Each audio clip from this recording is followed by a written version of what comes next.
Well, good Friday morning. I'm Jeff Coleman. And I'm Debra Pinkerton. Welcome to Morning Light. In just a minute, our Morning Light panel will go behind the headlines. But first, here's a preview of what's coming up later in the show. We will take a closer look at a popular show on Lighthouse TV, Digging for Truth.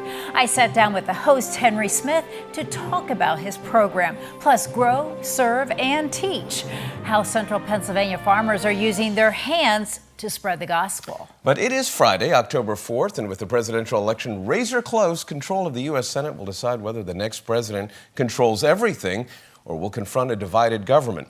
So when Dave McCormick and Bob Casey faced off last night in Harrisburg, each seemed armed with the same basic argument, which they repeated again and again.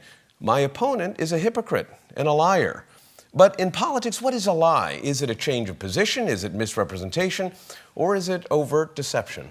Well, I think it's really important to have debates like this because you do get to see the real character. You see their personality. It comes out. It when absolutely the heat is on, does. for sure. Absolutely. Well, tomorrow, former President Donald Trump returns to Butler, Pennsylvania, the site of the first of two assassination attempts. The former president defiantly plans to finish the speech he was giving at the Butler Farm Show on July 13th. In a new poll out this week, 65% of Americans say they expect another attempt on his life before Election Day.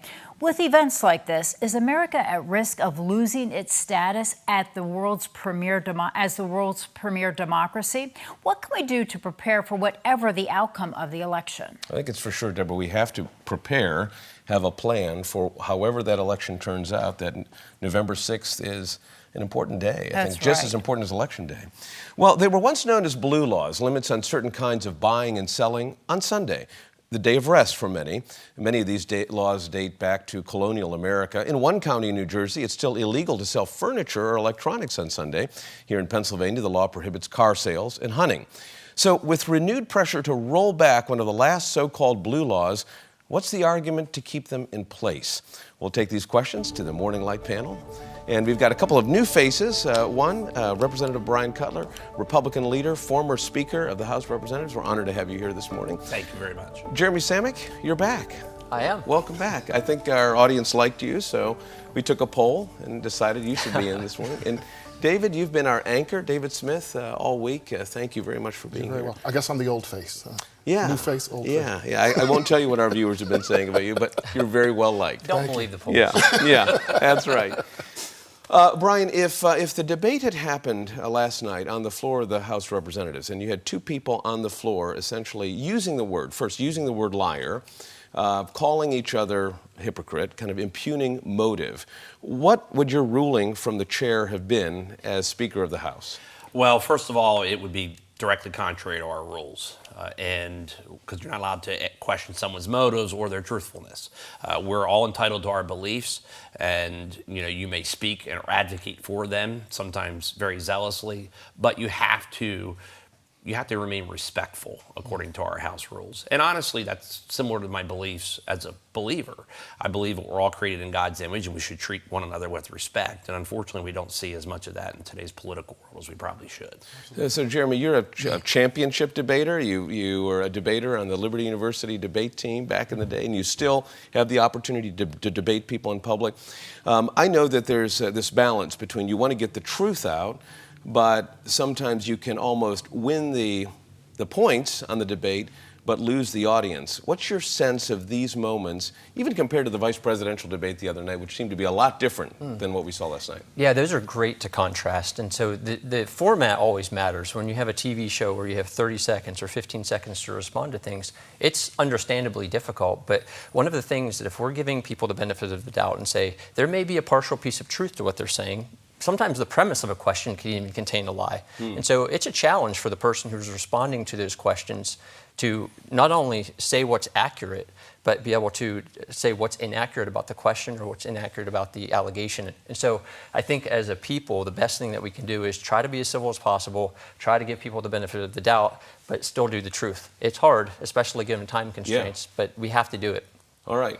Pastor, your thoughts, lies, truth, how do we make these determinations? Well, I think we wanted to always believe the best in another person, whether they're a Christian or not, that we don't want to go into question their motives. We really do pray that we can live at peace with all men, and we don't need to engage in ad hominem attacks against them, personal attacks, to try to make our point. We might win the battle, but we'll lose the war. Right. And it's not about us being represented. We represent Christ. Right. So it's more important that his light shine through us, and that is often manifest in how we speak to one another.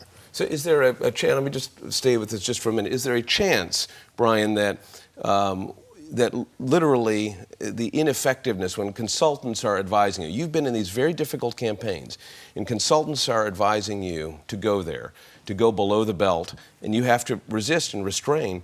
How do you make these decisions in that moment? What do you put on the scales when you're making a decision whether or not to go there with your opponent or kind of ride it out and say the truth will prevail? Well, first of all, I think that the voters are very smart, so they can see facts for what they are. The second part is, and I'll go back to my earlier statement, you have to treat everybody with respect. That's how I was raised. My dad had a variation of the golden rule, which was, do unto others as you would expect them to do unto you. That courtesy may not always be returned, particularly in today's political environment, but the important part is that we're still called to do that. And so many times I've pulled mailers back and said, no, we're not going to do that. I want to say it this way differently. I'd rather focus on the facts than, to your point, Pastor, regarding the name calling or things, because honestly, you kind of lose your point.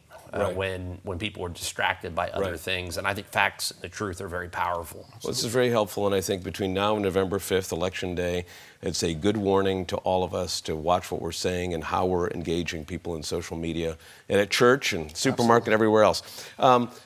President Trump coming back to Butler, kind of a brave move, I think, for a lot of people, saying, wow, I can't believe you're actually doing that.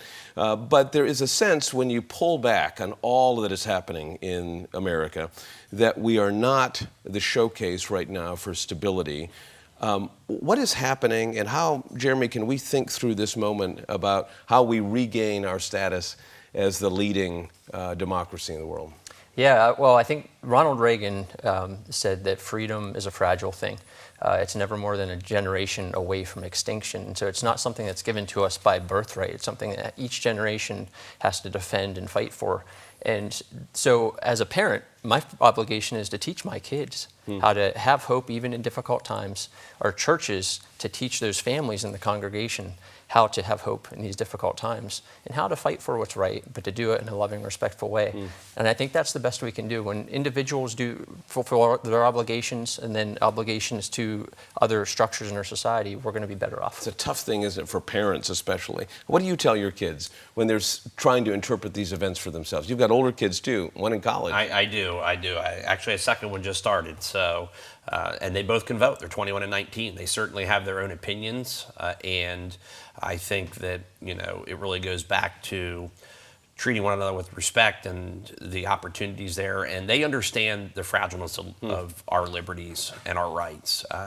I'll be honest, my own kids, 21 and 19, were directly impacted by the COVID pandemic and the overreach of government. And because of that, they naturally are very distrustful. They don't like government overreach. They don't like intervention. They want to be free and utilize their rights as they see fit. And as a dad, I'm very proud of them because kind they've of come a good to those. Skepticism, I think. Probably. It is. Yeah. It's a healthy skepticism, which I think will serve them well into the future. Let me get to the final question, and it is Sunday laws, blue laws, which usually, back in the day, set the pace. Many of our viewers will remember stores were closed, commerce stopped. We've got a couple of these holdovers: no hunting on Sunday, and no car sales on Sunday. Bryan, what's your sense of this legislation, and what's the case for keeping a ban on Sunday hunting? Well, there's only a limited number. I think there's 3 Sundays now. I voted against the expansion when they did it, and my reasons were quite simple. I live in southern Lancaster County. The landowners that I represent, and that's ultimately my job, is to be their voice in Harrisburg. They're overwhelmingly against it. We have a large section of the Plain Sect population, both Amish and Mennonite, and they were very clear. They said, if you pass Sunday hunting, we will close down we'll close down our farms to all hunting, not just Sunday hunting, but all hunting. And I don't think that we should be limiting opportunities like that. It is a day of rest. I actually remember when the blue laws were repealed. I remember when our grocery store was open on Sunday for the first time. It was a big deal. My parents, they spoke about it. And, interestingly enough, the car sales prohibition, the car dealers and the salesmen still want that. because that is their day of rest. Right. So I think that going forward, that's been my position, but I do believe that it probably has the majority if it comes up for a vote in both chambers, because the first version passed as well. Jeremy, you're an attorney. Your overall sense of this, both as a believer, but then looking at the law and say, hey, look, everybody's not a Christian. Everyone doesn't believe in a day of rest. Work till you drop. There are people that don't ever stop. What's your sense of this? Yeah, I mean, the government is put in place to protect people, and there's all sorts of limitations on how much you can work somebody, how many hours somebody is able to work. And if you work more than a certain amount, then you can. So we see this in lots of various areas, and I'm all for freedom. I think employers should be able to say if they want to close on Saturdays, but it is a good thing to give people rest. But there should be some semblance of freedom. But when things are open all day Sunday, that means that the government's not able to give rest to their workers too, because the more things that are going on, the more those government employees are going to have to be on duty working. The police and the first responders and the people who are walking through the woods, making sure that those things are being taken care of. So there's a balance. When there are people who work on Sundays, like now we have the mail service who, because of a contract with Amazon, said, well, no longer are we just going to have 5 days a week or 6 days a week. We're going to force our employees to work 7 days a week. And so those are the problems on the flip side. So there's a balance. 30 seconds. Bring us home on this. Well, we know that the world and those who don't follow Christ aren't going to understand the biblical principle of a Sabbath day rest, or for us as Protestants, we're the Lord's Day.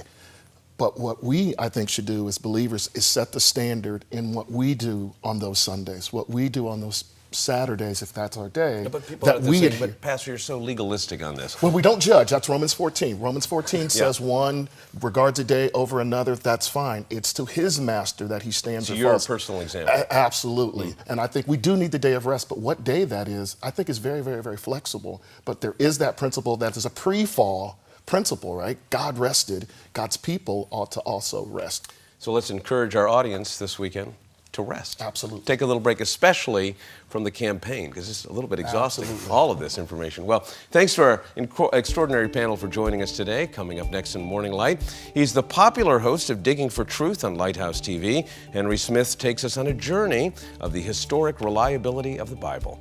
Good morning to Pittsburgh and our friends at Pittsburgh Theological Seminary. You're watching Morning Light on Lighthouse TV.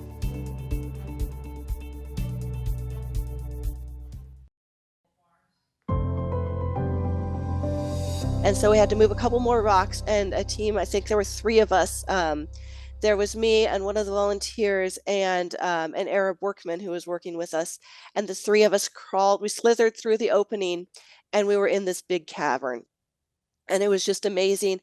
And not only was there a cavern, there were tunnels leading off of it. And so we were crawling through these tunnels and finding other spaces. Lighthouse TV offers a variety of faith-based programs. Today we are highlighting Digging for Truth. I sat down with host Henry Smith. Thanks for being with me. Oh, it's great to be here, Deborah. So tell us about Digging for Truth. Well, Digging for Truth is a program that's been on Lighthouse TV for over 6 years, and we focus on archaeology and the Bible, showing how the scriptures are historically reliable. So when we go and dig in the dirt, if you want to say it that way, and we look at the biblical text, we see continuity and the way that the Bible shows itself to be historically reliable. And so we want to share with people the research that we're doing, but also in a way that they can understand it in terms of reading the New and the Old Testament. So tell us really what is the goal of the program? Yeah, the program is really to demonstrate in a world of skepticism the historical reliability of the Bible. We can make the inference, the Bible has a spiritual message in it, right, about the gospel of Jesus. That spiritual message, you can't confirm it by digging in the ground, but it happens in history. So if we can show from the world of archaeology that these events actually occurred the way they're described in the Bible, then that can open the door to somebody being receptive to the spiritual message that's in the Bible. Sure, and absolutely. If you're seeing artifacts and things like that, it tends to make you believe that this really did happen. Yes. Yeah, that these are not fairy tales. These are real people, real events in real time. So tell us a little bit about yourself. How did you get involved with this? Well, my first love is apologetics, defense of the faith. And I became involved with the ABR ministry about 20 years ago. I started as a volunteer, just went down to the office to try to help out with mailings and things like that. And I just grew into various roles in the ministry, started going over to Israel on our archaeological digs and getting experience and being around my colleagues who are all professional archaeologists. And so over 20 years, able to build knowledge about the subject, but also be able to communicate it to people that they can trust the scriptures when they read them. And talk about hosting the show. Why do you enjoy hosting the show? When did you get started? Oh, I love hosting Digging for Truth. A little over 6 years ago, we started the show. It's been a wonderful journey for me personally because I learned so much from our guests. We have guests on most of our programs talking about all kinds of different subjects. The thing that's most fun, though, is when people contact us to tell us how edified they are by the program, how it helps them in their walk with Jesus, how they trust the scriptures more as a result of the information that we give to them. So talk to us about some of the hosts that we will be seeing in, say, upcoming shows. Well, we're going to have our friends, Dr. Scott Stripling back on. He's a professional archaeologist. He's part of our staff with the Ministry of Associates for Biblical Research. And Scott will be on updating people about our dig at Shiloh. So stay tuned for that. We're also going to have an expert in New Testament, Dr. Craig Evans, on to talk about some things related to the New Testament era. So a lot of exciting programs coming up.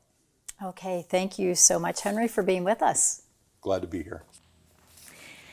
And you can watch Digging for Truth each week on Lighthouse TV, Sundays at 2:30 in the afternoon, Mondays at 10, and Wednesdays at 8 in the evening. And the Associates for Biblical Research is holding its annual banquet on Thursday, October 24th from 6:30 to 9 p.m. at Shady Maple in Lancaster County. The keynote speaker is Dr. Jeremiah Johnston, president of the Christian Thinkers Society. You must pre-register by October 10th for this event. Simply go to BibleArchaeology.org for more information. And coming up next on Morning Light, local farmers spread the gospel in an unusual way through their fruit. Learn about Paw Paws and God's grace. And good morning, Disciple Farms in the Lehigh Valley, where you can enjoy a hayride or check out their 20-acre corn maze. Thank you for watching Morning Light.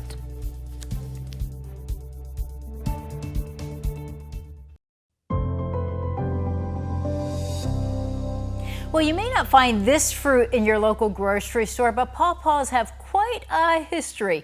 According to HistoryNet, Thomas Jefferson grew a Paw Paw tree at Monticello, and Lewis and Clark relied on the Paw Paws during their expedition in 1806. Well, this is Paw Paw season, and when the fruit falls from the trees, you know they're ready to eat. So I visited Three Foldfarm and the Clymer family, who grow this extraordinary but not so ordinary fruit. I was working as a software developer, and Catherine was a stay-at-home mom, and orcharding became the thing that I kind of did on the weekends to be, away from the computer and get my hands dirty. So at some point, and I don't know what it was, we both felt sort of this tug in both of our hearts to maybe do something more with it. And so we prayed about it and considered it, and I eventually left my job as a software developer and worked as an orchardist. So the name is on your shirt. Where's the name come from? Because it's not probably threefold, probably not the most familiar term. It's not the most familiar term. Catherine came up with it. It comes from our threefold purpose, to grow deeply, so to grow kind of as naturally as we know how to grow, to serve joyfully, so serve the community wherever God's planted us, and then teach with humility. So as we sort of, and we're still doing this, but as we figure out what we're doing, to pass that on to others. So tell me about the fruit. The fruit, this is like a tropical fruit in Pennsylvania, and you're growing it here, and it's succeeding. What is it? And tell me about it.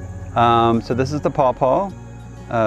It's North America's largest native fruit, so it grows natively all up and down the East Coast.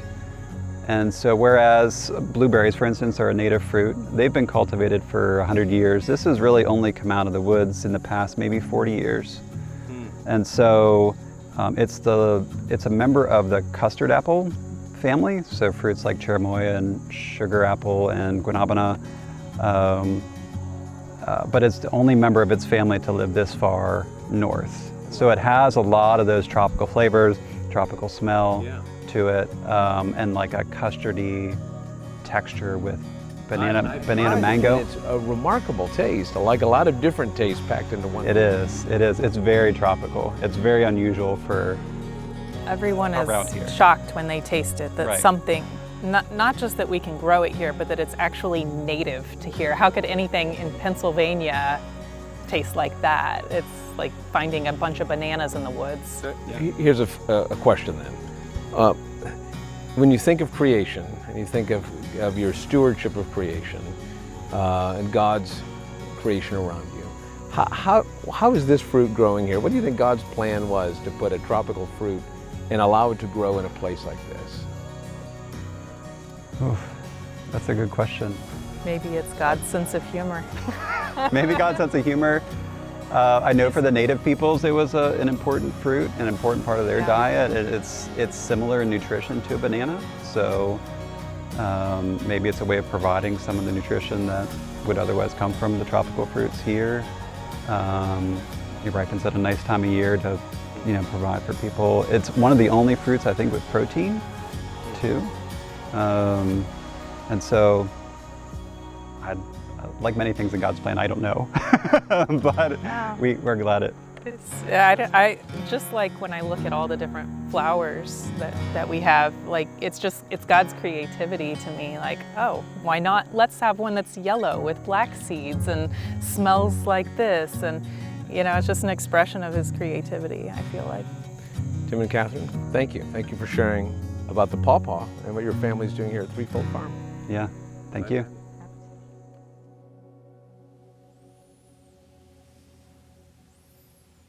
Well, it was a fun field trip. It was a fun field trip, and I'm glad you brought some things back from your field trip. You've never tried these before. I haven't. Have All you? Right. A little bit, just a little bit, a little taste. So Okay. this will be new. Okay, I'll take. And what did you think of that goat? Too, that happy goat. It was great. Yeah, so it's interesting. Clymers So are you pretty can special see people. what it looks like inside. I mean, there are these pretty big seeds. Don't choke on a seed. And that'd be great for live TV. And what she said was, it smells really good. Okay, and go it ahead, does take your smell first good. bite. Okay. They're waiting. They're waiting. I'm going to take a bite. What do you think? I like it. Well- Actually, I like it a lot. It does There's taste. a banana in there. There's a mango in there. Yeah, absolutely. Maybe a little coconut. It has like But a this very tropical fruit in the middle of Pennsylvania woods. Wow, and it has really like a custard taste. William Penn could have really done something different if he had discovered the Paw Paw. That is true. I wonder really, like, what's the nutrient value of this? Did you check into that? So I can't answer that, but they're very good for you. And here's some good news. Okay. So if you're looking at Debra enjoying her Paw Paw and you would like to enjoy your own Paw Paw, first, there is plenty of vitamin C and iron in this, but you can go to Tim and Katherine's farm, Three Foldfarm, that's right around Messiah College, kind of university, right near there. Dillsburg, yeah. And you can get your Saturday morning, 9 to noon. Okay. And then they're gone for the season. Really? Yeah. Oh, and they my have goodness. a guy from Montreal who comes down every week and buys hundreds of pounds of Paw Paws. Wow. So these are the big undiscovered natural treasure. It's in really Pennsylvania. very good. Very good. Definitely try it. And Get your own, because we're going to finish ours after the break. stay with us.